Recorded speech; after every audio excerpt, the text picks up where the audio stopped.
The concept of rationality and competence is also an ethical issue that needs to be considered when it comes to the right to die or physician assisted suicide.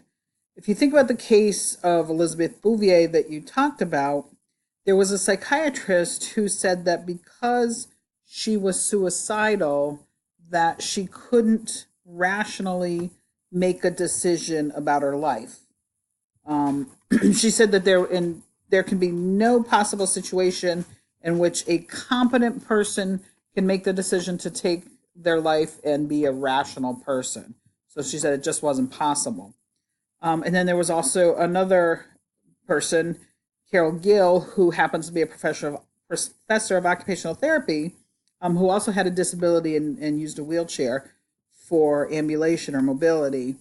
She also said the same thing, that she just couldn't believe that people found Elizabeth Bouvier competent. Again, same reason.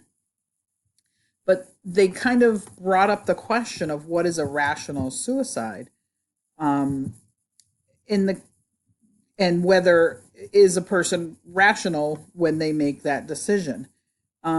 A lot of times they're making this argument that a person is rational based on their own belief and value system. And this is why it's important to consider or be aware of your beliefs and value system. Yes, Elizabeth Bouvier may have been depressed, and psychological tests would and did show this. However, the people who were making the claims that she was not competent to make the decision had never even evaluated her. They never saw her, and they were making the judgment about her competence based on their own beliefs. And that's one of the things you have to be careful not to do. In fact, there were three psychiatrists who evaluated Elizabeth, actually evaluated her, and found that she was, in fact, quite competent. So it's important to point out that in the United States, a person is legally competent until they're proven otherwise, and proven so in a legal hearing, and not just based on your opinion and little objective fact. So a person can't be held in a hospital against his or her will without having been proven legally incompetent. So it's just important to remember that. Another issue is the issue of autonomy, and we've talked about this at some length. Autonomy in the 1970s, particularly, is what fueled the patient's right movement, and it applied to the right to die. So, at that time, an autonomous person who had not been proven incompetent and who was terminally ill always had the right to end his or her life. But critics argued that Bouvier and McAfee didn't want to die because they made dramatic demands on public institutions, and they were acting out, which related to a plea for attention. So they're saying that they claimed to want to die, but because they were making all of these demands, it was in seeking attention, and they're claiming that their requests to die were in line with that seeking of attention. So, in these cases, the critics say that physicians shouldn't give in to the wishes of these patients because they're unstable. So, that's one of the issues with autonomy. But there was a study done, which is kind of interesting, and again, a little bit of food for thought on this topic. And the study was called Support, and it was the study to understand prognoses and preferences for outcomes and risks of treatment. And what this study found is that competent people do not accurately predict what they will later find unacceptable as quality of life.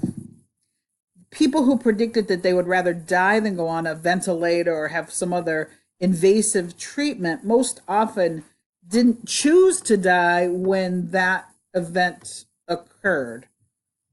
It's one thing, and how often do we throw off these abstract statements that really don't mean anything?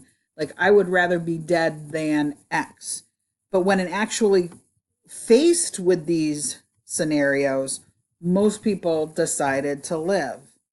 Um, Also, there's an issue in rehab medicine that's just as famous as the support study, in which the adaptation effect, what they found is that after 6 months or so, patients like Larry McAfee, who experienced a disability in an accident, they were able to adapt their views about acceptable quality of life.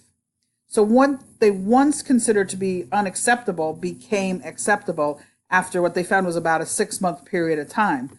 So in some patients, it may take 6 months, and some patients, it may take longer. So that's another interesting thing. And, some people think that the unimaginable, I couldn't live with the unimaginable. And yet when they're faced with that scenario, they fight with everything they've got to live in that scenario.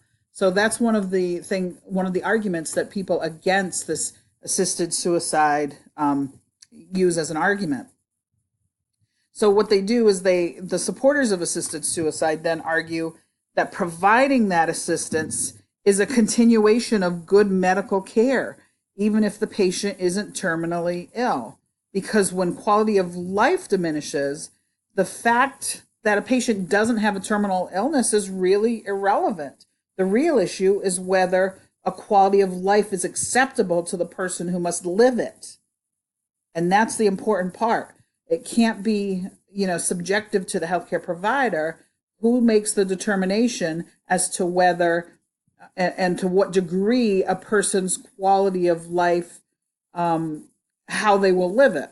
So that's an important thing. So if physicians ignore that autonomy, a patient might experience the rest of their life with unnecessary tubes and surgeries and radiation. And to some people, these end-of-life treatments are contrary to what they deem to be a personal quality of life. So the key question as to whether or not Elizabeth Bouvier was competent or incompetent is kind of irrelevant in terms of where should the proof lie? Should it lie with the healthcare providers who are determining whether she's competent, or with her who is determining whether she has an untenable quality of life? A couple of other things. There was a landmark decision in around, I think it was 1990, that the Supreme Court decided in the Cruzan decision that a state can't pass a law limiting the right of competent patients to decline medical treatment, even if in declining the treatment it would hasten death. So the Cruzan decision was based on Bouvier and McAfee decisions, and it was really deemed to be a victory for the rights of competent adults to control how they died. So, autonomy raises those questions about risks and who is qualified to assess the danger of dying too soon, and when is that risk acceptable? Who determines that acceptability? And how does the risk of dying too soon compare with the risks of the alternatives, which is living a poor quality of life? So doctors usually believe that they're the best qualified to assess the risk, and they're right if you look at the statistics of the risk. But determining what is acceptable is a whole nother issue, and those judgments have to be made by the person. So oftentimes it's a terminal patient, and when a terminal patient is evaluating or weighing these decisions, a lot of people think it's because they don't want to be in pain, but it really is more than a fear of pain. It's not just a question of that. What they'll often express is that it's a question of dignity. It's a question of self-control. It's, a question of their personal distress. If you can't eat, sleep, or read, and the quality of life is really bad, and there's a certainty that you're dying, it's a matter of dignity. And that was what Derek Humphrey of that Hemlock Society that started the hospice movement really said. Circling back to Anna Powell, now, in looking at Anna Powell under the issue of autonomy, her patients didn't ask to die. And at least one of them seems to have been alert and oriented enough that he could have been asked, but he wasn't. And it's hard to know what she was thinking. Um, and maybe she thought that asking was irrelevant. It was a moot point because she believed that there was no rescue coming and that conditions were getting worse. However, there's a lack of consent here. So that's a serious charge for Dr. Powell. Another issue is inadequate resources and poor treatment. Some people who are suicidal have treatable depression, and we talked about this at some length yesterday. So people who have experienced devastating injuries may want to die, while in the throes of depression, they may not understand or see that there is a potential for improvement. Another issue with resources and treatment is the relief of symptoms. Sometimes it's good, and there's a physician who writes on palliative care, and he asks his patients, what is the symptom that makes you want to die now? And that's a really important question to ask. What makes you want to die now? And it's, he's talked about what some of the responses that he's received are, and he gets answers like that they miss being out in public, or I no longer can go and travel in my trailer. And it's answers like that are very treatable with some of the issues that we talked about yesterday, like loneliness and social support. So, is it truly that these people want to die, or is it truly that they're mourning the loss of something that was important to them? Are they bored? Are they fatigued? So, is it that they're experiencing pain, physiological pain, or are they experiencing emotional pain that might be able to be addressed? Okay. Also, another issue, I'm just deciding if I have enough time to start this topic, and I will. So another one is social prejudice. A lot of things that, and I think we touched on this yesterday as well in our debate, is that, which is the disabling condition? Is it the physical skills of the person, or is it the social environment? Is it the environment as a whole that's creating the problem? And people like Elizabeth Bouvier, who were really living in what she perceived to be intolerable conditions, and society often paints these people with disabilities into a corner and leaves them with only one truly autonomous decision that's consistent with the person they were before the disability, and that's the decision to die. And people who keep them passive and dependent in every other decision in their lives kind of perpetuate that their focus on choosing death. So, you need to look at the Bouvier and McAfee cases as more than just a right to die. It's a bigger issue because Elizabeth Bouvier wanted to die because, of prejudice against people who have physical disabilities.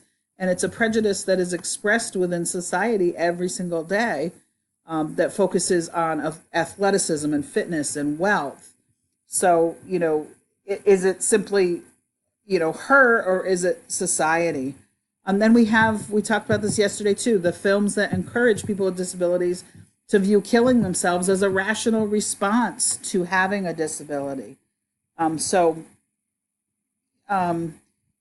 Bouvier's case, she's a classic example of, she was able to get benefits when she was independent. She could go to school, but then once she got a job, she lost her benefits. Once she got married, she lost her benefits.